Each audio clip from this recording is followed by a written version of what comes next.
It is the realization of the dream of our forebears to see the rich resources of our continent being marshaled for the collective benefit of all Africans. Indeed, we are a continent that is rich. Africa is rich in natural resources, yes, but also in history, in intellectual output, in culture, in a sense of humanity, and in human capital. As Africans living in this new era, we shoulder the greatest of all responsibilities to ensure that our wealth as a continent does not become our poverty, that our blessing does not become our curse, and that our endowment does not become our downfall. It is to us that the task has fallen to build an Africa that is prosperous and at peace with itself, an Africa that is capable of achieving the aspirations that this august body set out in Agenda 2063. An Africa connected through a vast network of roads and railways, enabling the free movement of goods, people, and services. An Africa whose vast tracts of land support agriculture, commerce, and livelihoods. An Africa whose rivers are harnessed to create power and electricity, electrify villages, towns, cities, homes, and businesses. As incoming chair of the AU, we have set ourselves key priorities to enhance the progress that is already underway during the African Decade of Action. We would like to deepen our work together in ensuring that the unity of our continent is solid and is based on the founding principles that our forebears crafted, and advancing the economic growth and sustainable development that our continent needs.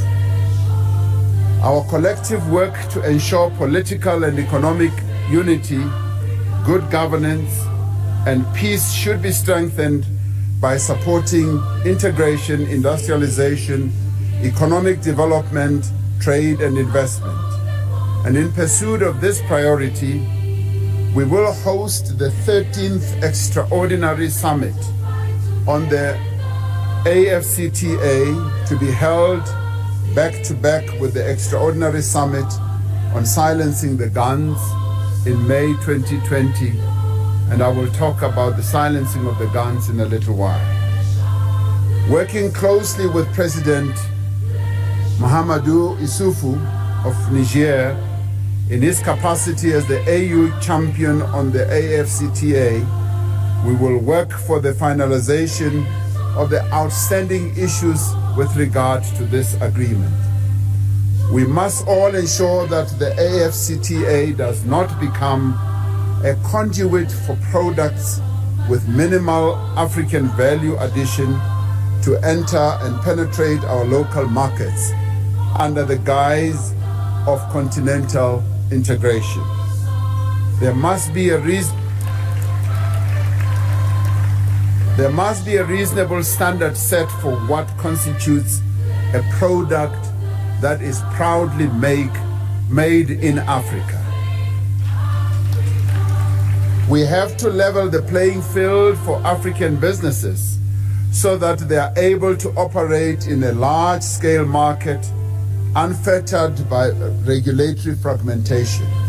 This is an integral part of rebalancing global trade relations. The era of colonialism and imperialism, under which Africa is a pit stop in the global assembly line, has passed.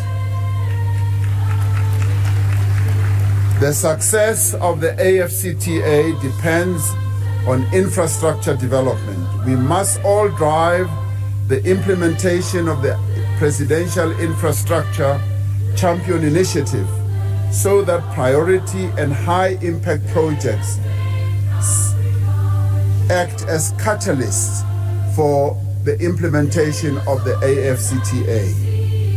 Beyond trade integration, we have trained our sights on supporting green growth on the continent and on ensuring that the continent takes advantage of the opportunities that are presented by the green transition.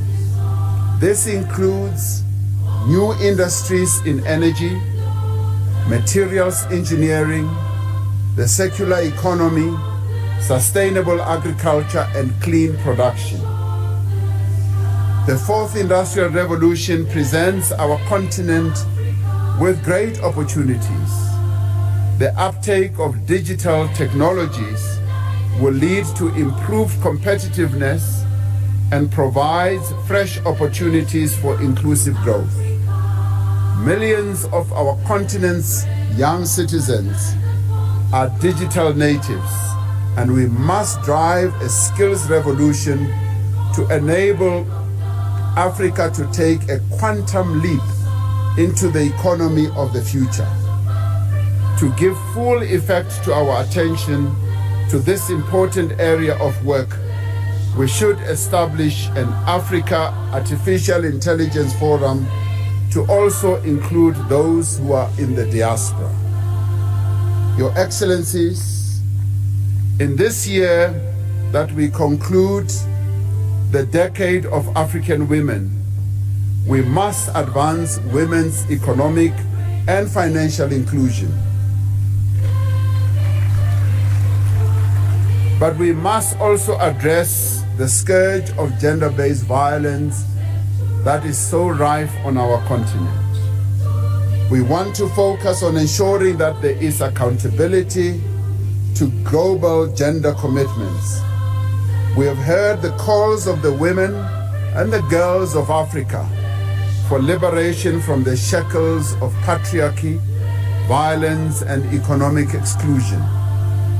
We recall the words of the Egyptian novelist and activist Nawal el-Saadawi that women are half the society.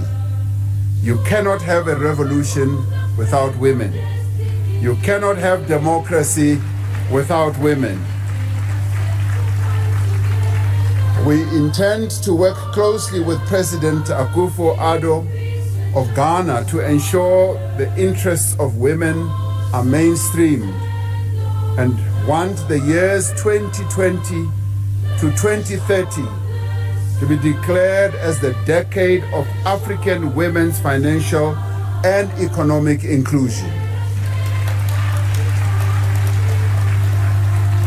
I believe that the work of the Pan-African Women's Organization, PAWU, an organization that was founded in 1962, a year before the founding of the OAU, to promote human rights and gender equality, should be recognized and should be strengthened and be resourced so that it can play its rightful role.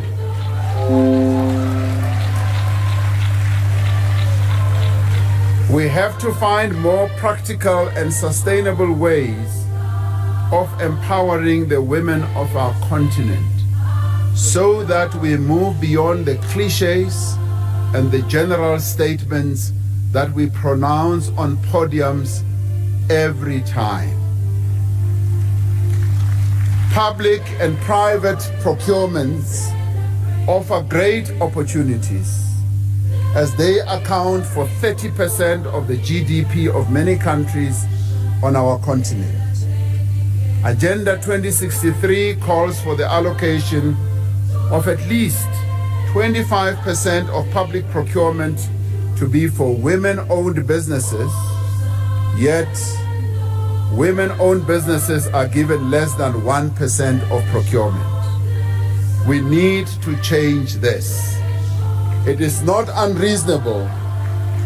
It is not unreasonable to advocate for preferential public procurement legislation to advantage women-owned businesses and for the establishment of preferential trade and customs regimes for women. It can be done, and we must do it so that we empower the women of our continent. The representation of women in decision-making structures in government, parliaments, and other sectors is far too low on our continent. The women of our continent want and demand to occupy their rightful place in all decision-making structures. They deserve, at the very least, 50% representation on all structures. Those amongst us who have enabled the participation of more women in decision-making structures can testify that they have benefited immensely from the inherent wisdom, insights, and capability and energy of the women who participate in those structures. The women of our continent want to play a meaningful role in developing our continent. Let us not hold them back. The tree of life.